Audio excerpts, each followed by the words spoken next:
Ladies and gentlemen, thank you for joining us today. My name is Faith, and I will be your conference operator for this session. Welcome to Grab's fourth quarter and full year 2024 earnings results call. After the speaker's remarks, there will be a questions and answers session. I'll now turn it over to Douglas Yu to start the call. Hi, good day, everyone, and welcome to Grab's fourth quarter and full year 2024 earnings call. I'm Douglas Yu, Director, Investor Relations and Strategic Finance at Grab, and joining me today are Anthony Tan, Chief Executive Officer, Alex Hungate, President and Chief Operating Officer, and Peter Oey, Chief Financial Officer. During this call, we will be making forward-looking statements about future events, including our future business and financial performance. These statements are based on our current beliefs and expectations. Actual results could differ materially due to a number of risks and uncertainties as described on this earnings call, in the earnings release, and in our Form 20-F and other filings with the SEC. We do not undertake any duty to update any forward-looking statements. We will also be discussing non-IFRS financial measures on this call. These measures supplement but do not replace IFRS financial measures.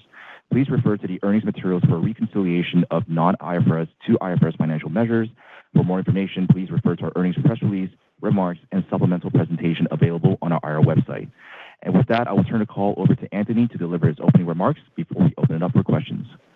Thank you, Doug. Fourth quarter was our strongest quarter ever, closing out 2024 on a strong note as we relentlessly executed on our product and tech-led initiatives. This drove an acceleration in our on-demand GMV to 20% year-on-year. Product initiatives launched in 2024 targeted at improving the affordability and reliability of our on-demand services resulted in a new record of transacting users on Grab.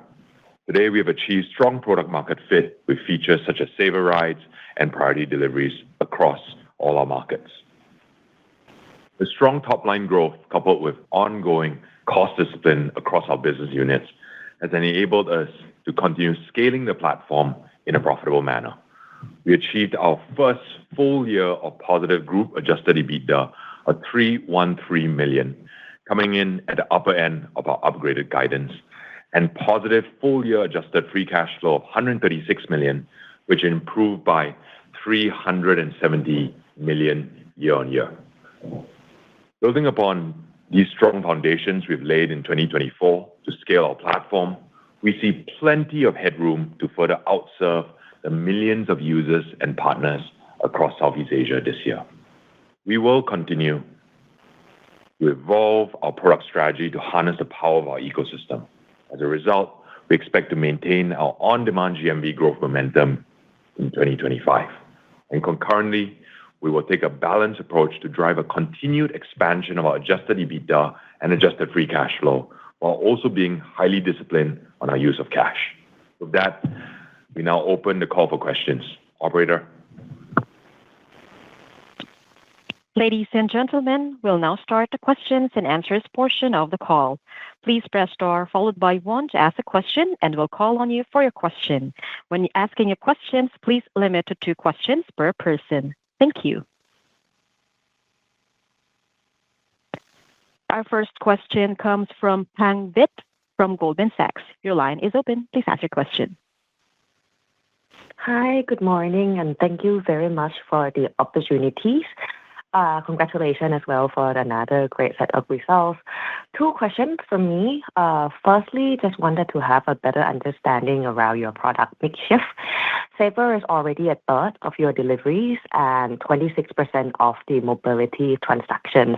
How should we expect the mix shift to transform over the years, and how will this impact your margins, especially in mobility, where we start to see your margins now dipping to 8.4%?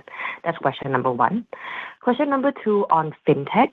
We see that the loan book grew to $536 million. Revenue also grew nicely to $74 million.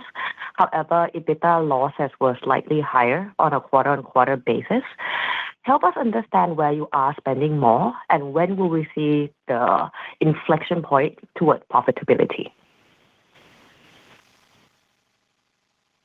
Okay, thanks, Pang, for the questions. This is Alex. Let me answer both of those. So first of all, on the dip in margins and deliveries this quarter, as you know, we don't operate the business on a short-term margin optimization basis. but we are trying to drive absolute EBITDA and free cash flow growth. So you will see these kinds of fluctuations in our segment margins from quarter to quarter, and then sometimes incentives go up, go down. In order to make sure that the marketplace health is in the best possible state and that we're really driving improvements for our consumers. What's key, though, is like on a full year basis, if you look back, deliveries margins did expand 70 basis points year-on-year. And the mobility margins also remain stable. And obviously, you've seen now this acceleration in growth, which is a big objective for us. As we look forward to 2025, now trying to address your question on mix, we will continue to grow this momentum, and you will see us focus equally on the high end of our price laddering as we are on the affordability end of the price laddering, to make sure that we keep that balanced approach to margin growth as well as overall GMV growth. And I could take this opportunity to reconfirm our commitment that the long-term steady state delivery margins will be 4% plus, in line with the prior guidance that we've given. And then the mobility margins 9% plus. So we're still very confident that's where this business will end up. In terms of some of the growth drivers for our high-value services to better serve that segment and to make sure that we keep the margins balanced, I think our partner strategy is very important for that. So we have supply partners like Bluebird in Indonesia, for example. We have grocery partners, examples of SM and Robinsons in the Philippines. Brand partners like Coke, where we've done the Coke and Go initiatives to drive benefits for consumers together. And then, of course, we've got a great set of partners for the banks in each of the three markets, Singtel, Quoc, and Mtech, totally blue chip with a great customer basis for us to expand our ecosystems. Maybe I'll turn to your second question now, which is on the financial services loan book and the increase in costs as we grow. So firstly, just to recap for everyone on the call, we've got two different businesses within the financial services segment. We've got the digibank and we've got the GFin. So on the digibank lending first, the loan products were launched very recently in the fourth quarter. And so we're really growing those fast and scaling while within the credit risk appetite that we've set out. So we do expect the digibanks to continue to see increase in direct costs, with these new launches. Firstly, the Flexi loans in Malaysia is just launching for the first time for consumers, and then the MSME products for small businesses also just launching in Malaysia and Singapore. So we're supporting those launches currently, and that obviously brings some increase in direct expenses. But probably more significantly, as you understand, with the loan growth at this rate, for example, GXS in Singapore doubled their loans year on year. We do need to build up balance sheet provisions. So we're running these ECLs through the expense lines of the P&L as we grow. And obviously, as the credit models develop, etc., it's good to have a strong balance sheet. But as those credit models develop, we'll be able to sharpen our pencils on that overall, and that will be a driver of the return to profitability, because we are confirming what we've told you before, that financial services overall will be profitable by the second half of next year, and the banks overall will be profitable by the fourth quarter of next year.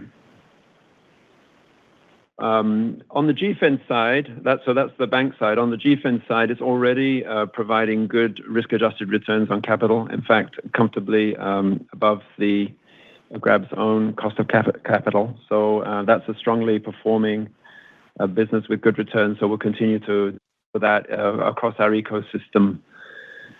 Hopefully that's helpful, gives you some character of the way financial services is growing and continuing to improve. Thank you. Thank you. Thank you. Our next question comes from Venugopal Gar from Bernstein. Your line is open. Hi, good morning, management, and thanks for this opportunity. I have two questions. First one is a question on management's guidance philosophy entering into this year. Now, we've seen in prior years that you have demonstrated a track record of beating and raising your numbers through the year. And of course, the implication of that is that you typically start with a softer guide at the start of the year. Now, my question is that while this time around your guidance for sales and EBITDA is pretty much in line with consensus, and of course, I'm ignoring Bloomberg's incorrect reporting on sales guidance versus estimates. Do you really see this juncture a room for upside to your guidance, and what have you broadly baked into the assumptions? So that's the first question. The second question that I would like to ask is a bit more medium to long-term in nature. Now, if I were to take a step back and look at the bigger picture, how do you plan to balance your priorities and the capital allocation between various initiatives, which I guess are put out there for you? Specifically, I would like to, sort of discuss autonomous vehicles versus, say, the widely speculated Indonesian M&A, as well as your expansion into digibanks. So how would you balance between these, I would probably say exciting, but relatively more resource-intensive bets? Thanks. Hey, Venu, this is Peter. Let me take the first one around guidance philosophy. And I'm going to ask Alex and Anthony also just to chime in around your second part of the questions around where we think we'll from your question around priorities and capital allocation. So let me tackle the first one on revenue, on guidance itself. The 2025 EBITDA guidance is a 40 to 50% growth relative to 2024 levels. And the revenue growth that we're forecasting also is somewhere between 19 and 22%. It's a strong top-line growth. If you look at where we landed in 2024, we landed revenue somewhere around the 21% mark on a constant currency basis. Now, around guidance philosophy, and if you look at since we went public 2 to 3 years ago now, there is a pattern that you're seeing. And as a management team, we embrace the philosophy of beat and raise when it comes to our guidance, especially on the EBITDA side, as well as on the revenue. So when we put out numbers at the beginning of each year, we do bake in some potential uncertainties that we can't predict. And I'll give you a couple of examples of that. We looked at from a seasonality perspective, especially in the first quarter.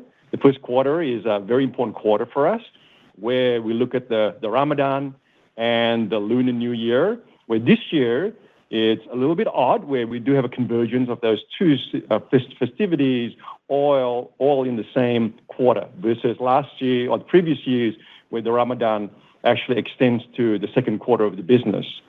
The good news is we're seeing a very strong January so far, but it's too early to tell. So there is some uncertainties that we're baking in on the revenue guidance and the EBITDA guidance. Now, as the year progresses, and you've seen this in the last couple of years, as the outlook improves and we make those adjustments to reflect the latest outcomes in the business, and also we always remind our investors to take that lens when it comes to considering our guidance, especially at the beginning of the year when we put out there. Let me just finish off. Most importantly, we always take, as a management team, a balanced approach when we are driving two things. We're driving top-line growth, and you're seeing that momentum in the business. Second half was critical for us to exit strongly because that will set us up for 2025. And you saw that on-demand GMV growth at 20% on a year-over-year basis, and also maximizing adjusted EBITDA and free cash flow on an absolute basis. And we're very committed in growing that EBITDA and free cash flow in 2025. So, Venu, hopefully that will give you some picture and also how we think about our guidance philosophy.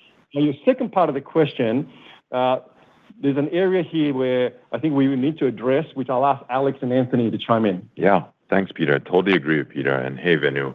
So first of all, with regards to what Peter shared, I think we are very bullish. We believe that there is plenty of headroom to drive organic growth in Southeast Asia, specifically in mobility, in food, in groceries. The addressable market is still significantly undertapped. We've shown and proven we've hit an all-time high of 44 million MTUs, and this represents about 17% growth year on year. But we are still only serving 1 in 20 Southeast Asians. So we are actually just scraping the surface in terms of users that we can outserve across this region. So what does that mean for us? We are going to double down on the core because the core is still expected to grow strongly. And on top of this, we're also looking into new growth areas. Now, specifically, you called out AV or autonomous ride-hailing. For me personally, AI and robotics are top of mind. As you know, when large language models were first released, we leaned in very early last year to drive Gen AI adoption across the org. Now, on AVs, we've been watching this space closely and are very excited about the long-term opportunity related to this tech. I personally and our leadership has actually taken many rides across the world, across various brands, just to understand and be forward-leaning in this space. We believe we are in prime position in supporting the AV transition over the next few years, and we have a very significant role to play in this region via a hybrid AV human fleet. When we think about our right to win, we have strong relationships with players around the world, as well as OEMs. We have the highest utilization across the whole region.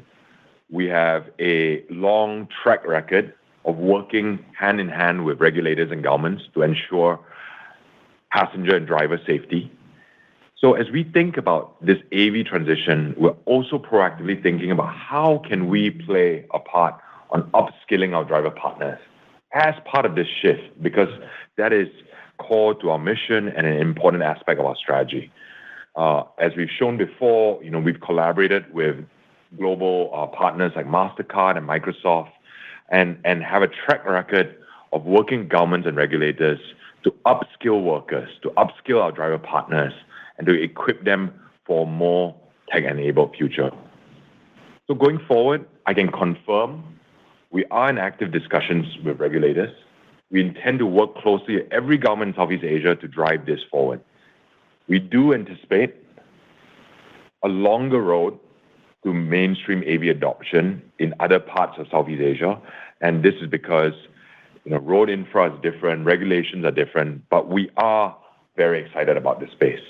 So in the meantime, we are actively pursuing several partnerships and will look to share more updates in the coming weeks. Alex, go ahead. Thanks, Anthony. Yeah, and on the question of allocation towards organic growth, particularly Indonesia, we're very happy with the acceleration of our on-demand GMV overall as a group. In Indonesia, in particular, on-demand GMV grew 10% quarter on quarter, so faster than our overall group average, actually. It was an important focus for us in 2024, and Indonesia will remain a key focus for us to serve our drivers and merchants in 2025. I mentioned the partnership with Bluebird earlier, and we're also expanding our EV fleet with BYD. So we're adding more drivers and more merchants in the quarter. The online earnings for those drivers per hour and the average deliveries merchants' earnings have also increased. So I think we have a very healthy and fast-growing marketplace. And we continue to invest not just in Indonesia, but across the region on some of our tech advantages like mapping, hyper-batching, just-in-time allocation as well. These are very difficult for competitors to replicate. So we're doubling down on organic opportunities in Indonesia and across the region.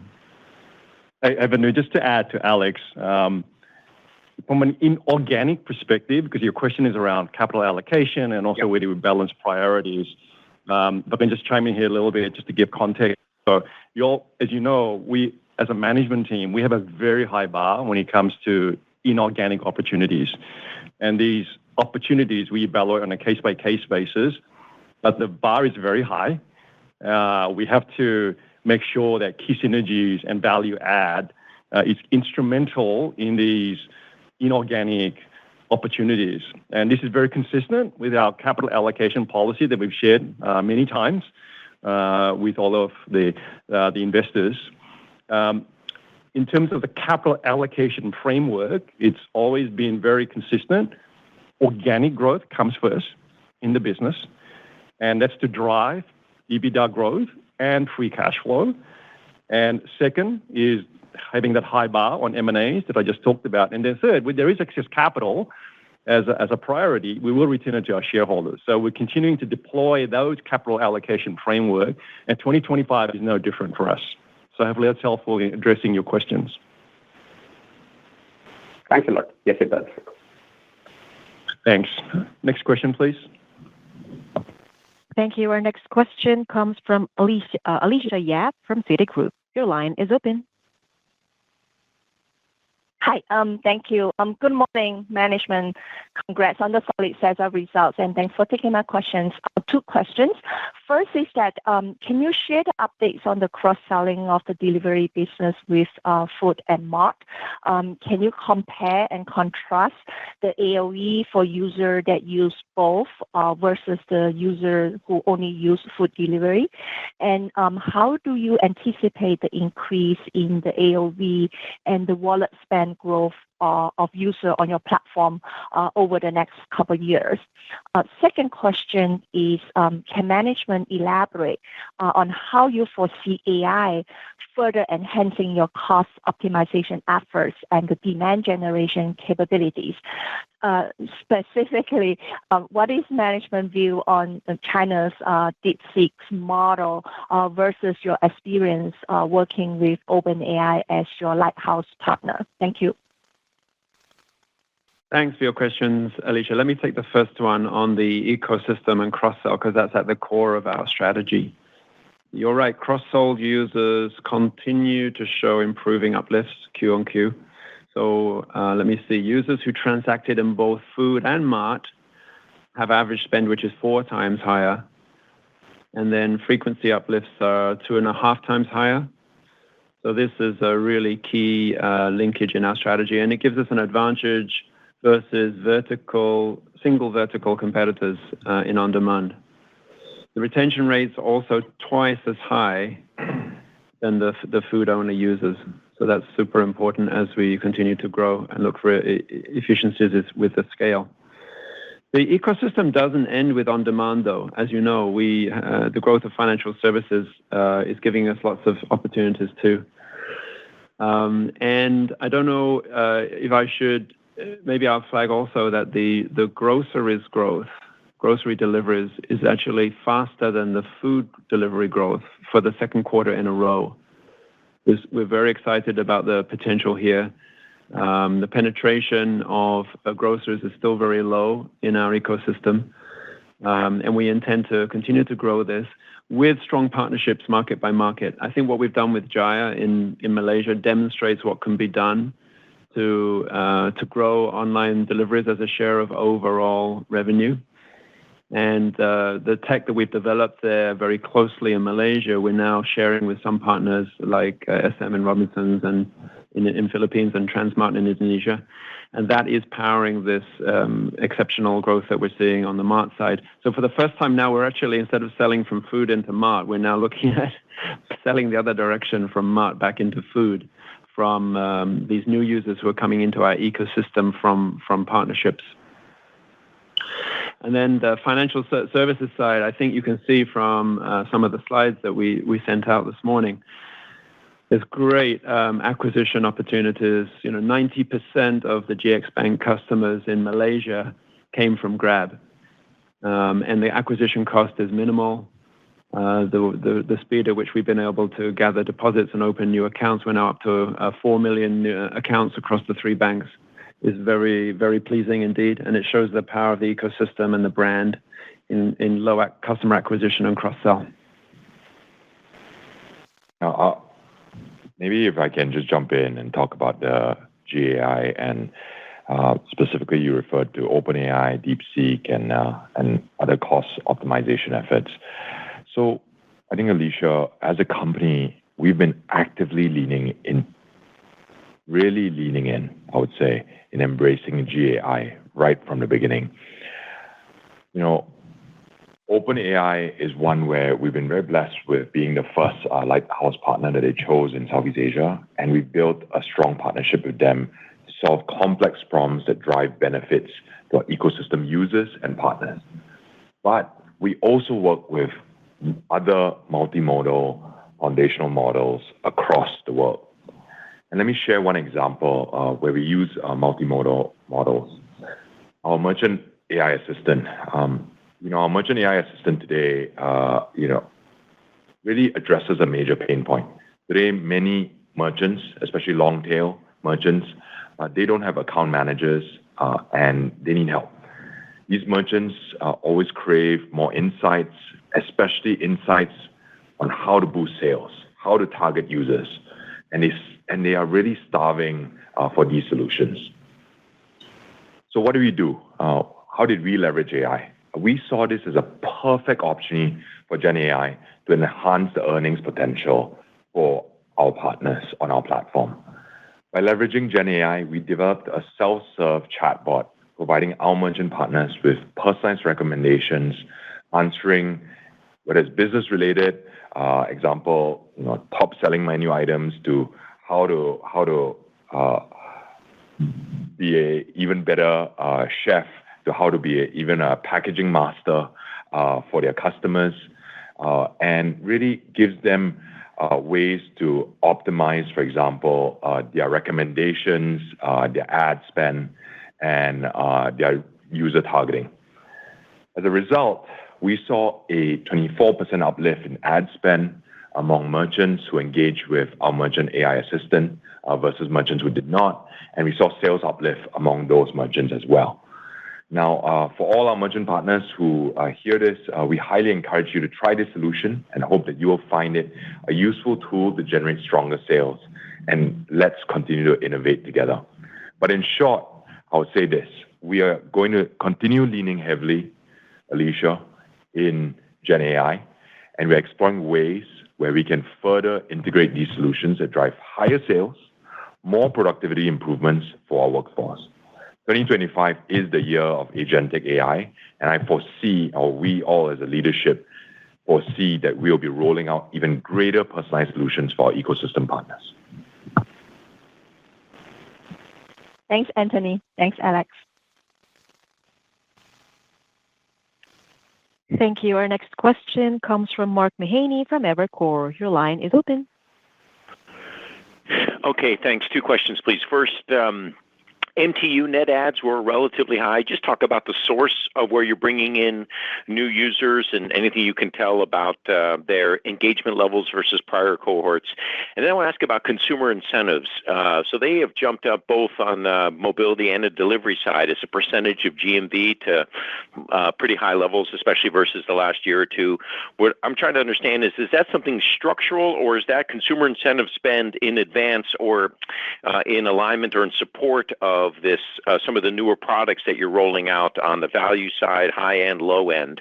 So just talk about what how we should think about those consumer incentives, if they're to support these sort of relatively new product launches, and therefore over time they should step down in intensity, or whether we are structurally at a higher level. Thank you. Hey, Mark. Let me take the incentive questions, and I'll ask Alex to chime in. On the MTU front, it's a key focus area for Alex, and we're seeing some really good fruits coming out of that. So on the incentives, you'll see that our incentives, mobility and deliveries, move up and down quarter on quarter. And that's deliberate, and that's intentional, and it's in line with our expectations. A lot of that is driving product adoption in our business, and you referred to the MTU growth for an example as a question of that, but also we're driving frequency in terms of our products. Now, as you know, we as a business don't operate to short-term margin percentages, but really focus on that dollar EBITDA free cash flow, and we reinvest in those areas to get product adoption. So there is a function of really going to market and using that lever to drive growth in the business. But you'll see that incentives move up and down. If you step back, actually, if you look at our mobility incentives and margin, it's actually stable on a year-over-year basis at 8.6%. And if you look at our deliveries margin on a full 12 months, it was up 90 basis points also. So we use that, the lever, as a critical factor on, especially on product adoption. Alex, do you want to just chime in on the MTU side? Yeah, Mark, you're right. The MTU growth, in fact, acceleration is something we've been really focused on. One of the big drivers is the affordability products, both for deliveries and mobility. A third of the new MTUs this quarter were either new or reactivated users, and a lot of that's coming from the affordable products. We are balancing that with high LTV users, as I mentioned earlier, particularly travelers, which has been a big driver of new MTUs as well, typically spending something like more than 2 times what a domestic user would spend. So we have high value premium users growth as well. I can confirm that the product holdings of 2 or more is still more than 2/3 of our users. And so speaking, to Alicia's question earlier, we've still got really good cross-sell ecosystem performance. And then the older cohorts are also still spending more. So we're seeing deliveries are seeing growth across all cohorts, even for the pre-COVID cohorts of 2018, 2019.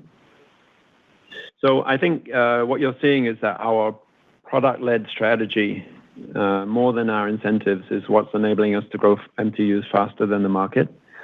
And although, as Peter said, we need incentives from time to time to launch new products, and we have been launching some really significant new products. For example, group orders and family accounts are viral products where the ecosystem starts to grow itself. That's a quarter-to-quarter feature rather than a structural change. Thank you. All right. Thank you very much. Thanks, Mark.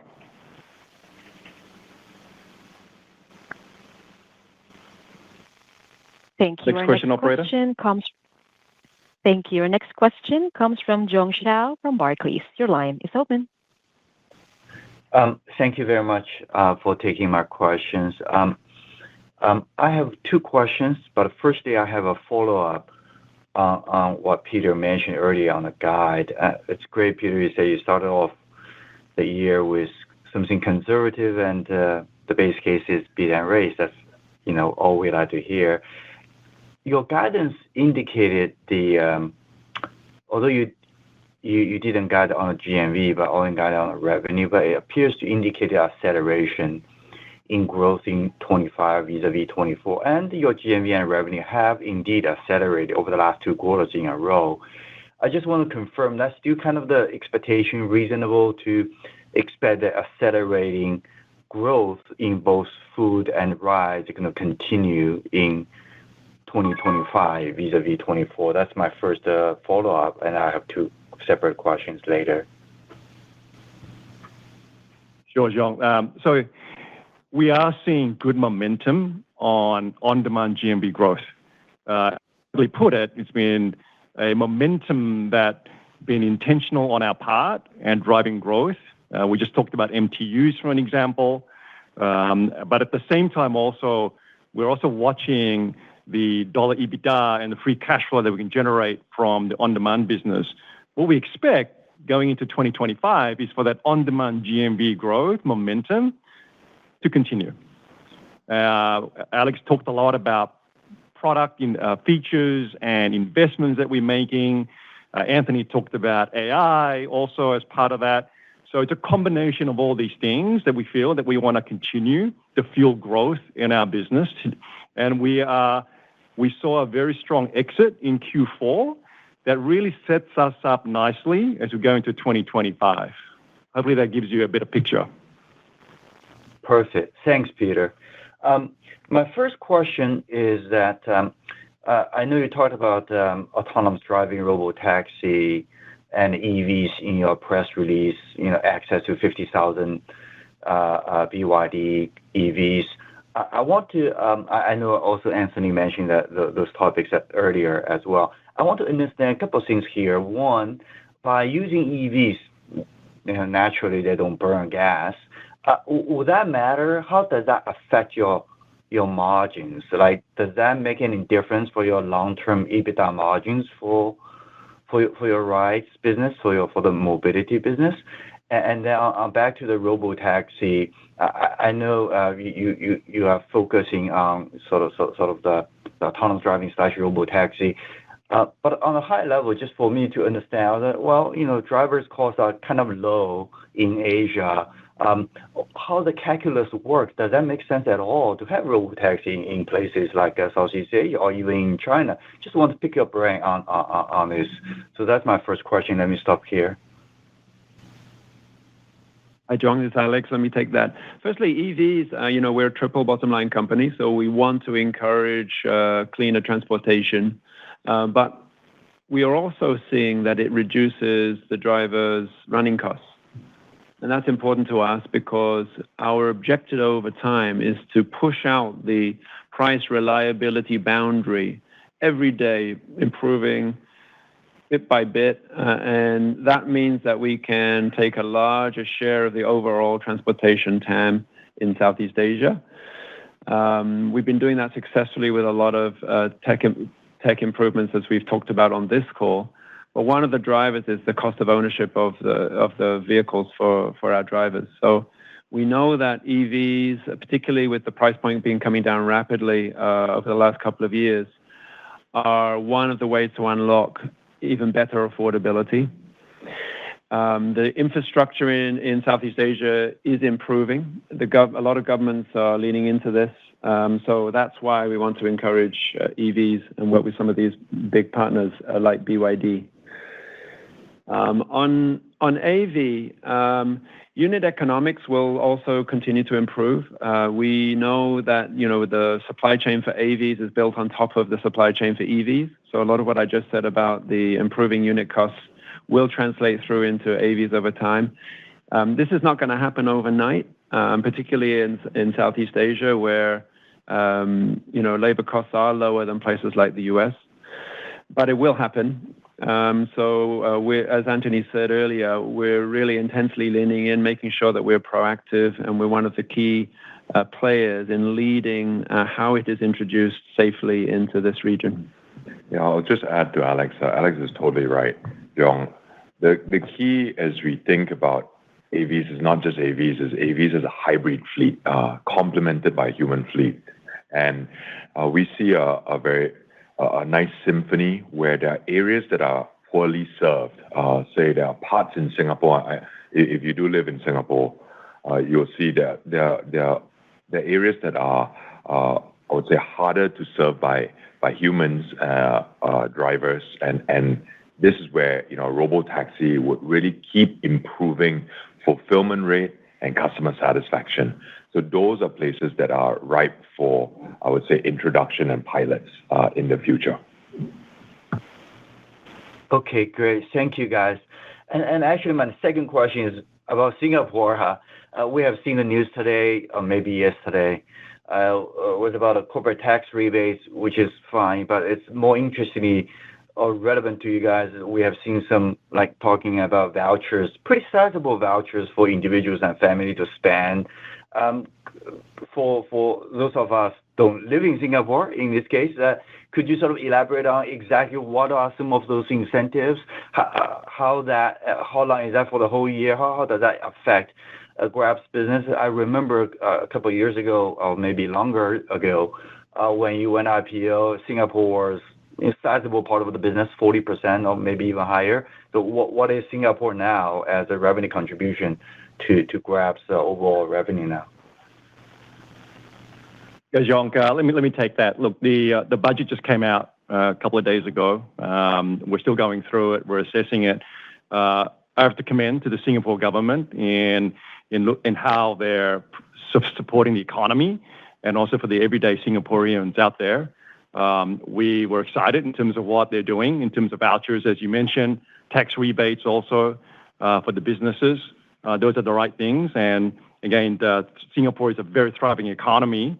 There's a lot of very strong businesses here, which is growing. And we believe that these things on tax rebate actually will benefit a lot of our small merchants that we operate with in Singapore today. We want to see more merchants in Singapore that we can actually support. For the vouchers, I think it's great for the economy overall, for the everyday Singaporeans. Again, they'll benefit from that. And also we see that as hopefully as a beneficiary of that as they use transport services and also use our food services. So I think overall, Singapore is thriving. Singapore is advancing. We're in lock and step with the Singapore government on many areas. And we feel that with all the services that we have, including the banks, we're set up to continue to grow Singapore. Okay. Thank you, Peter. Thanks, Young. Next question. Thank you. Our next question comes from Divya Kothiyal from Morgan Stanley. Your line is open. Thank you very much. Two questions from me. Just maybe it's a follow-up on the mobility margin. Product mix is definitely one of the reasons, as we noticed, that the Saver Rides is 300 basis points higher. But just curious to know if there are other factors that have also affected the mobility margin in the fourth quarter. Maybe if you can comment on the competitive landscape and how our market shares have evolved in various countries in 2024 versus 2023. And my second question is on corporate costs. They fell another 13% year on year in the fourth quarter. So we've been executing pretty well on corporate costs despite the tremendous growth we've seen in orders. Could you comment on the outlook for 2025 and if we can continue seeing this kind of savings? Thank you. Thanks, Divya. Let me take the first one on the mobility business. We are very focused on growing affordability, and you can see that has helped us expand MTUs. It's also helped us to improve frequency across all cohorts. So we know this is a good strategy. We've launched some new capabilities in this sense. We've got family accounts for mobility, which is, I think, going to help us with frequency and retention. We've also got high-value rides and some new partnerships like Bluebird. Advanced booking for those critical like airport-type rides is also a new launch across all regions. There are always competitive factors from time to time in various markets. I can confirm that in every market we remain the competitive choice, leader for mobility across all of our markets. Overall, across the region, we maintained or grew our CP position. So I think we're highly competitive, particularly with these new markets. We are the only multi-vertical competitor across all markets in the region. So that gives us cross-sell benefits, it gives us scale benefits, and it allows us to continue to invest in some of the new technology like AI, where we can amortize those costs across a much larger user base. So I think on that basis,